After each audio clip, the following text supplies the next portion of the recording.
Ok, bienvenue en découverte en terres inconnues, à savoir qu'est-ce que tu ne connais pas encore de toi.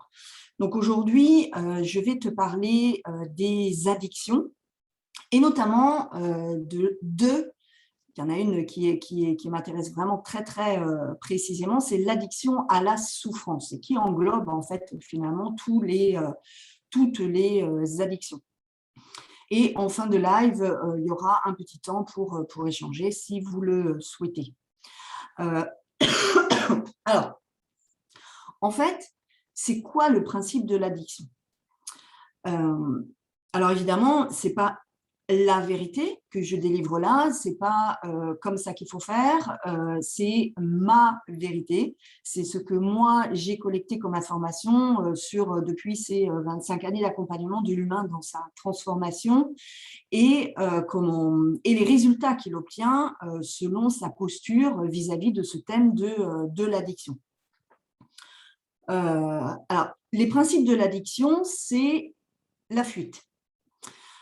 Alors oui, ça démarre très fort, c'est-à-dire que pour moi, il n'y a pas de jugement sur la fuite, hein, c'est-à-dire que c'est un système qui permet inconsciemment à la personne de ne pas aller voir quel est le blocage, justement, ou quel est le frein, quelle est la question que la personne refuse de se poser, quelle est l'action que la personne ne se sent pas en capacité à l'instant T de prendre. Donc, je redis, zéro jugement sur l'addiction. Ouais, si vous pouvez faire gaffe à vos micros, s'il vous plaît. Merci. Je pense que c'est Ariel. Ouais, voilà, merci. Alors, comment est-ce que je sais que c'est la fuite?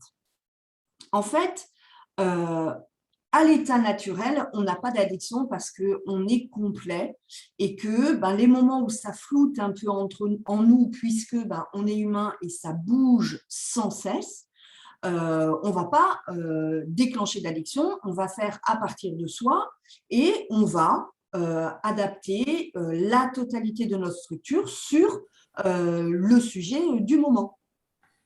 Donc, naturellement, on va aller dans quelque chose d'extrêmement simple. Qu'est-ce qui fait que ça n'est pas si simple? Et c'est là que s'installe la fuite. Ce qui fait que ça n'est pas si simple, c'est que la personne, selon son environnement de base, a appris à ne pas. OK? A appris à ne pas quoi? Elle a appris à ne pas être, a appris à ne pas être vivant, a appris à ne pas s'écouter, a appris à se taire, a appris à se nier. Bref, vous voyez, tous les florilèges de ce que notre environnement initial peut nous amener à développer. Là encore, zéro jugement, dans le sens où, bien évidemment, si on n'a pas d'autre choix quand on est enfant que de faire en mimétisme de notre environnement, par la suite, c'est nous qui décidons inconsciemment de continuer ces scénarios-là, même s'ils ne nous plaisent pas. Autrement dit, même s'ils nous déplaisent. OK. Donc, le principe de l'addiction, le premier, c'est effectivement la fuite. Il y a quand même un deuxième principe que je trouve un petit peu plus fin. Et ce deuxième principe, en fait, il se loge plus en profondeur à l'intérieur de chacun d'entre nous, puisque, soyons clairs, on peut tous décider de déclencher une addiction. Sauf qu'on ne va pas le faire consciemment. Et ce deuxième principe, c'est que c'est quelque chose qui est sous-jacent, c'est-à-dire je ne vois pas. C'est ça le deuxième principe. Je ne vois pas. Je ne vois pas quoi? Je n'en sais rien, mais je ne vois pas. Je ne vois pas quelque chose qui est quand même suffisamment important pour que ton inconscient et ton ego t'amènent à déclencher une addiction pour essayer de pallier à justement ce que tu ne vois pas. Donc, en fait, ça fait que tu arranges en quelque sorte ta vie, tu arranges ton existence, donc ton savoir-être, ton savoir-faire, pour que ça tienne à peu près la route, ok, tout en ayant à l'intérieur de toi fuite et aveuglement. Okay, fuite et aveuglement. Pour moi, donc j'avance, hein, pour moi, je vais te donner je dirais, le scénario qui se cache derrière ça. Le scénario encore plus en profondeur, on est sur de l'existentiel. C'est un scénario existentiel. Okay, c'est-à-dire que les gens sont intelligents, vous êtes intelligents, il n'y a aucune raison de se déclencher une addiction à quoi que ce soit, sachant l'enfermement dans lequel ça place. D'accord?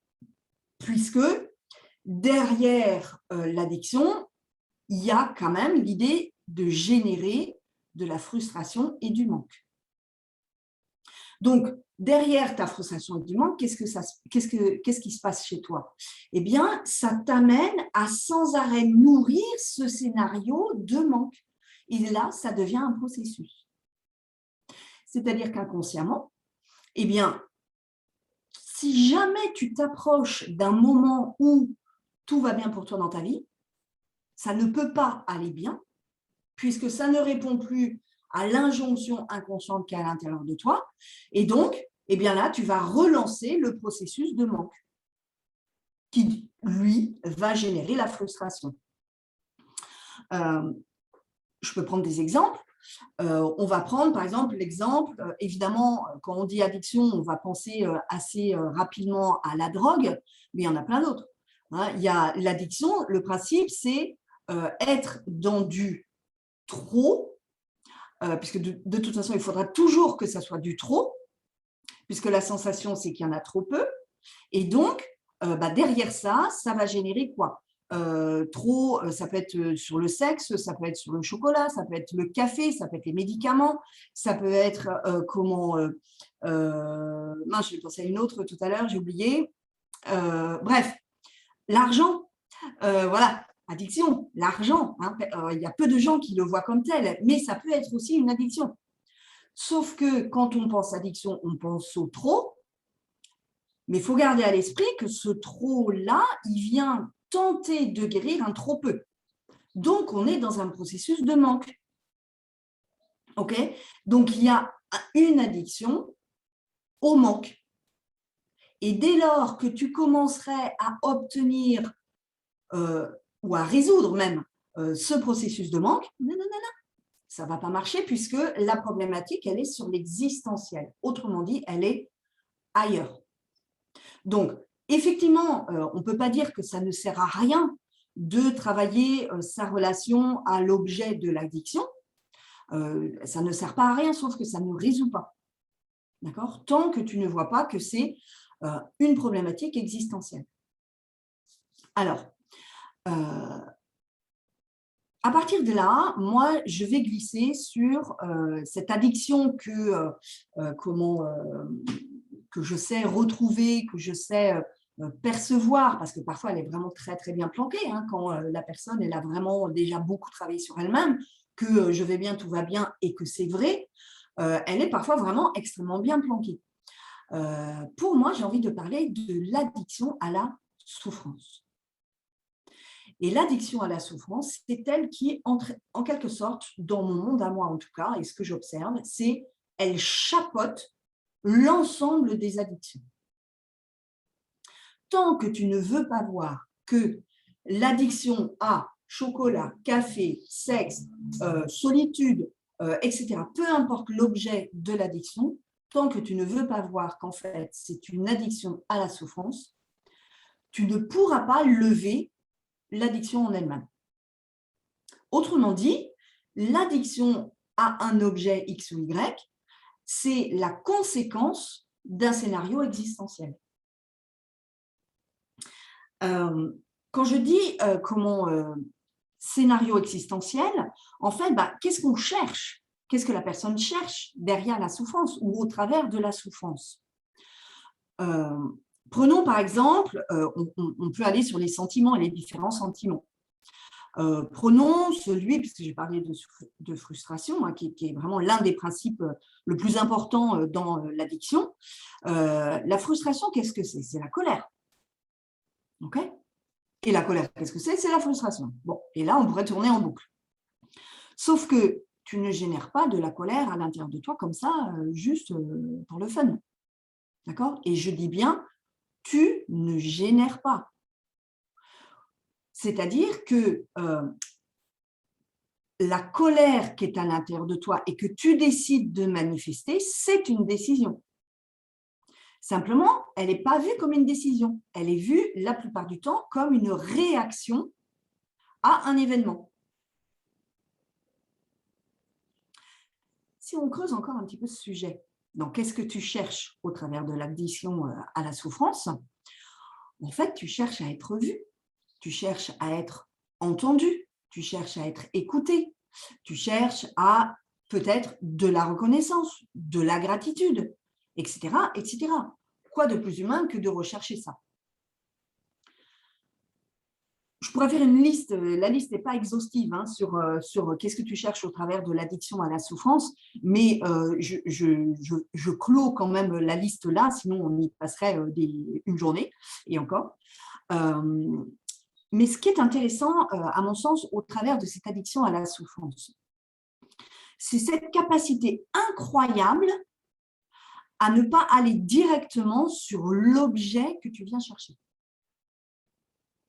Et donc, comment ça se manifeste? Eh bien, prenons par exemple l'addiction, pas l'addiction, pardon, un besoin de reconnaissance. OK? Eh bien, comme tout ça est inconscient, hein, tout ça est sous-jacent, eh bien, tu ne vas pas voir que dans ta réaction de colère, tu recherches, toi, de la reconnaissance. Donc, si tu n'élèves pas, enfin, élever d'ailleurs c'est con parce qu'on dit toujours vers le haut alors que ça descend, si tu n'élargis pas plutôt ta conscience à « ah ouais ok mais là régulièrement ça, je me mets en colère, je me mets en colère, je décide de me mettre en colère vis-à-vis de tel sujet », par exemple la reconnaissance, faut peut-être s'interroger. Qu'est-ce qui fait que quand je sens que je n'ai pas la reconnaissance qui m'est due, on pourrait le dire comme ça, qu'est-ce qui fait que je me mets en colère? Comment ça se fait que je me mets en colère? Okay? Et quand tu t'interroges sur l'objet de ta colère, eh bien là, simplicité, ok, j'ai l'impression de ne pas avoir reçu ce dont j'avais besoin. Et dans toujours ce que tu cherches et à la fois ce que tu crois y trouver, eh bien, tu vois que tu le recherches à l'extérieur. Autrement dit, c'est les autres qui ne te donnent pas la reconnaissance. Donc, forcément, à l'intérieur de toi, tu as cette sensation inconsciente, tu as pas cette sensation, mais si c'est une sensation, mais tu as surtout cette habitude d'attendre de l'extérieur qui vienne remplir ta coupe de reconnaissance. On peut dire que sur la reconnaissance, sur la gratitude, on est dans quelque chose qui est quand même assez subtil.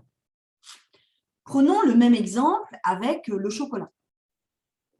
Qu'est-ce que ça voudrait dire, ce type de scénario qui se déroulerait de cette façon? Eh bien, en fait, tu devrais dire comment ça se fait que la personne n'a pas été m'acheter une tablette de chocolat? Pourquoi la personne n'a pas été m'acheter ma tablette de chocolat? Et là, immédiatement, tu vois bien que ça ne tient pas la route. Que ce n'est pas à la personne en face de toi de t'acheter la tablette de chocolat dont toi, tu as besoin. De fait, l'illusion que tu penses trouver dans l'objet de ton addiction et donc dans l'addiction à la souffrance, eh bien, c'est tout simplement l'illusion de sécurité, l'illusion de confort et l'illusion d'être vivant. Et quand tu es sur cet axe-là, tu vois bien que reconnaissance et gratitude, si tu pars en quête, si ça devient ton Graal, c'est un puits sans fond parce que comment les gens en face peuvent savoir si toutefois c'est possible? Voyez? C'est quoi le niveau dont tu as besoin? Alors, est-ce qu'il faut tapis rouge? Est-ce qu'il faut te lécher les pieds? Est-ce que tu vois? C'est comment on fait? Donc, tu vois bien que là, ce n'est pas possible. Si tu fais le transfert sur la tablette de chocolat, c'est combien de tablettes de chocolat te faudrait-il pour que tu te sentes reconnu? mais surtout pour que la personne en face de toi sache, ça y est, c'est bon, la coupe est pleine. Ce n'est pas possible. C'est un puits sans fond. C'est un puits sans fond. Et donc, le système d'addiction, donc système de manque, fait que sans arrêt, tu entretiens cette addiction. Qu'est-ce que ça veut dire dans ça? On est toujours dans l'inconscient. C'est que, inconsciemment, tu te mets en posture de créer une situation qui va te permettre à la fois d'être dans la souffrance et d'être dans ton addiction. Mais tu n'obtiendras pas le résultat que tu cherches en réalité en profondeur, à savoir, je suis en vie. Alors,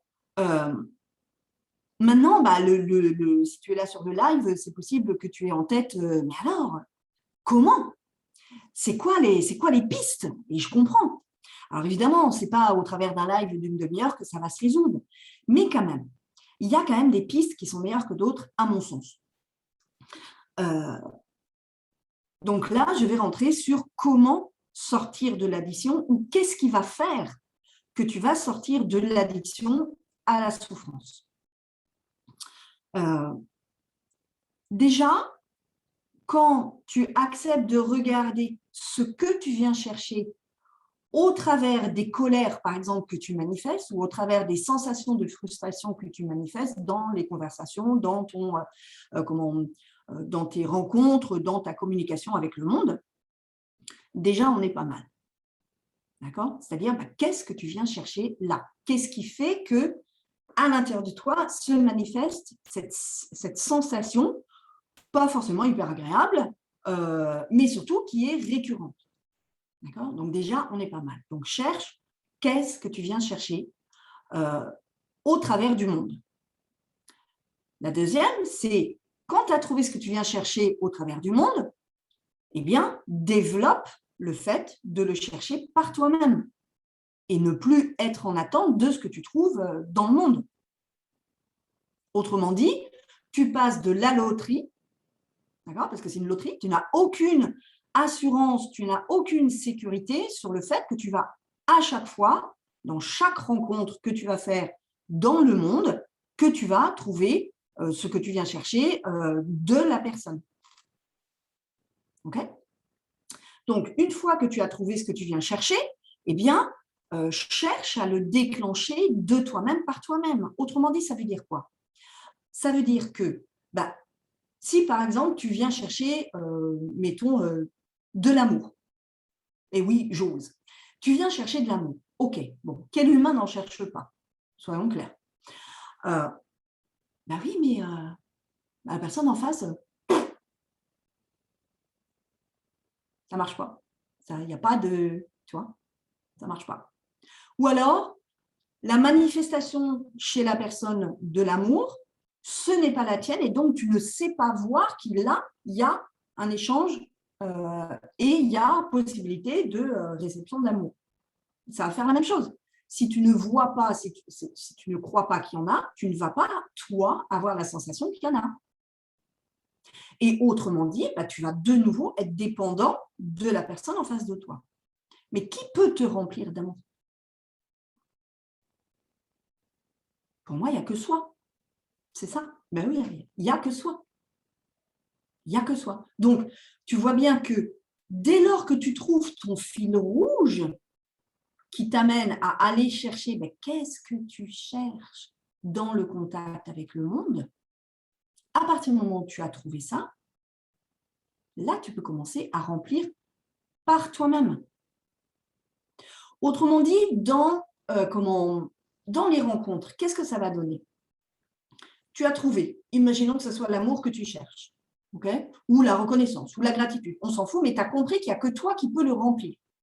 Il n'y a que toi qui peux être reconnaissant de toi-même, ou qui peut être en gratitude de toi-même. Okay? Qu'est-ce que ça va changer? Ça va tout simplement changer que tu vas apprendre à voir qu'en face, pas de gratitude, pas de reconnaissance. Oui, mais sauf que là, tu vas peu à peu prendre de la distance émotionnelle, d'accord? Tu vas être en prise de recul de ben, finalement, il n'y a pas de reconnaissance là, il n'y a pas de ceci, cela, ce que je viens chercher, mon objet. Oui, mais c'est pas grave. Moi, je l'ai à l'intérieur de moi. Et quand on parle d'autonomie, de liberté, ce n'est pas la liberté de faire, savoir-faire, ou etc. C'est d'être en liberté émotionnelle par rapport à ton objet, par rapport à ce que toi, tu cherches en profondeur. Tu peux couper les micros, Aurélie, s'il te plaît? Alors, je regarde si il y a quelque chose que j'aurais envie d'ajouter.